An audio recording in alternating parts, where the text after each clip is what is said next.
चीन की एक बहुत पुरानी घटना है। एक बार एक आदमी ने तय किया कि उसे इस जीवन के हर मोह माया को त्याग देना है और एक सन्यासी बनना है। और वो ये सोचकर अपने गुरु के पास चला गया और कहा, गुरुजी, मुझे सन्यासी जीवन जीना है। गुरुजी ने पूछा, अरे क्या तू सच में सन्यासी बनना चाहता है? तब गुरु ने कहा कि ठीक है, आज के बाद से तू मुझसे कभी नहीं मिलेगा। जब जरूरत होगी तो मैं खुद ही तुझे बुला लूंगा। इस आश्रम में 500 से भी ज्यादा सन्यासी हैं और तुझे भी उनकी तरह ही रहना है। आदमी ने कहा, ठीक है, और वो जाकर एक बंद कमरे में चुपचाप बैठा रहने लगा। उसे चावल कूटने का काम दिया गया था। वो रोज 500 सन्यासियों के लिए चावल कूटता। जब थक जाता तो वहीं पर सो जाता और फिर वापस उठकर चावल कूटने लग जाता। उसे लगता था कि जब गुरुजी को उसकी जरूरत होगी तो वो खुद ही उसे बुला लेंगे और इसी इंतजार में वो बैठा रहता। वो सुबह से शाम तक बस चावल कूटता रहता क्योंकि गुरुजी ने उसे यही करने को कहा था। 12 सालों तक यही चलता रहा, लेकिन तब तक वो बहुत शांत हो गया था। उसके मन में ना कोई विचार, ना कोई अड़चन, बस इसी काम में लगा रहता था। 12 सालों में ये उसकी दिनचर्या बन चुकी थी। 12 साल बाद गुरुजी को लगा कि अब उसके जाने का वक्त आ गया है। उसने घोषणा करवा दी कि जो भी मेरा उत्तराधिकारी बनना चाहता है वो रात में मेरे कमरे की दीवार को फांद कर आएगा और 4 पंक्तियां लिख कर जाएगा। उस पंक्ति में जीवन को कैसे सही तरीके से जीना है ये लिखना होगा, जीवन का सत्य लिखना होगा, लेकिन ये उसे स्वयं से लिखना है, खुद के अनुभव से बताना है। सभी गुरु को मानते थे, उनके शिष्य थे, लेकिन सब उन्हें इस तरह धोखा नहीं देना चाहते थे।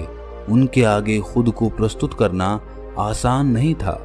हिम्मत तो सभी शिष्यों में थी, लेकिन ये काम कोई करना नहीं चाह रहा था। उन्हीं में से एक विद्वान शिष्य ने ये कर दिखाया। उसने दीवार फांदकर कमरे की दीवार पर 4 पंक्ति लिख दी, जिसमें लिखा था, सबसे पहले, मन एक दर्पण की तरह है। दूसरी, जिसमें धूल जम जाती है। तीसरी, उस धूल को साफ कर दो। और चौथी, सत्य अनुभव में आ जाता है और सत्य मिल जाता है। सुबह गुरुजी उठे तो उन्होंने देखा और बोला कि ये किस मूर्ख ने मेरी दीवार खराब कर दी, उसे पकड़ कर लेकर आओ। लेकिन वो विद्वान ये लिखकर रात में ही भाग गया था, क्योंकि ये विचार उसके अपने नहीं थे। उसने जाते समय अपने मित्रों से कहा था कि अगर गुरुजी को ये लाइन पसंद आ जाए तो मुझे बता देना, परंतु अगर वो क्रोधित हो जाएं तो उन्हें मेरा पता मत बताना। सब चिंतित हो गए थे।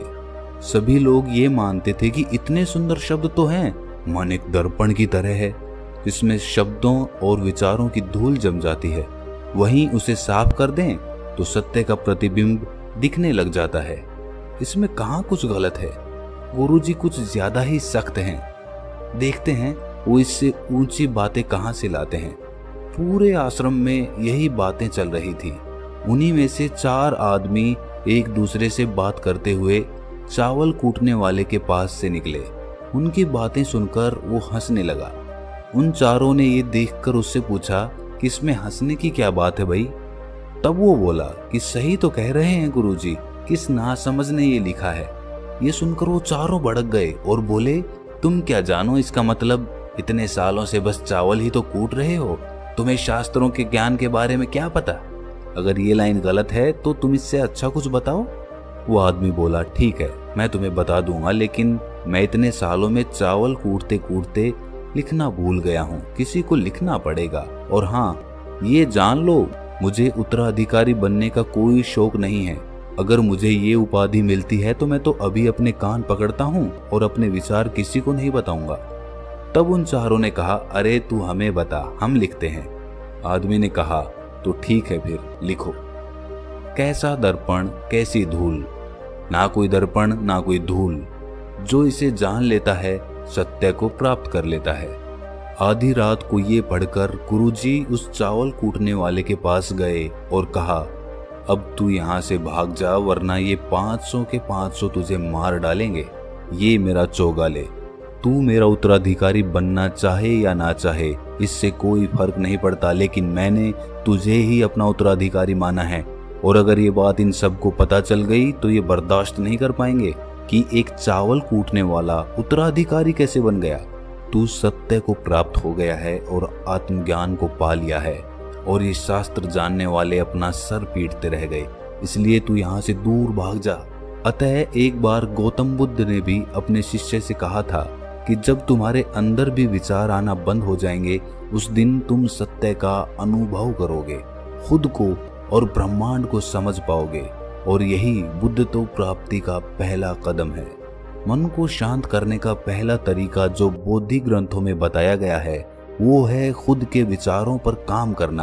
आपके अंदर क्या चल रहा है उसे अच्छी तरह से समझना, ना कि अपने विचारों को कहीं भी दबाना। ऐसा करना गलत है।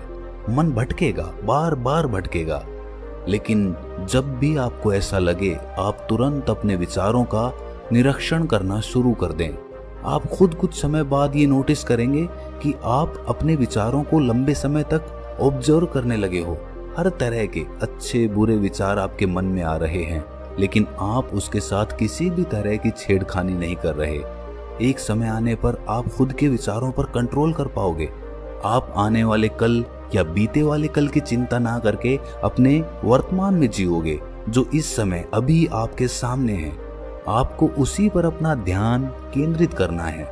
अगर ये कहानी आपको थोड़ी सी भी ज्ञानवर्धक लगी तो इसे अपने सगे संबंधियों और दोस्तों के साथ शेयर करना ना भूलें। और हाँ, ऐसी ही कहानियां सुनने के लिए हमारे चैनल को सब्सक्राइब कर लें और इस वीडियो को लाइक जरूर कर दें। और हाँ, कमेंट सेक्शन में जरूर बताएं कि आपको इस कहानी से क्या ज्ञान मिला। तो मिलते हैं अगली किसी कहानी में, तब तक के लिए ध्यान करते रहिए।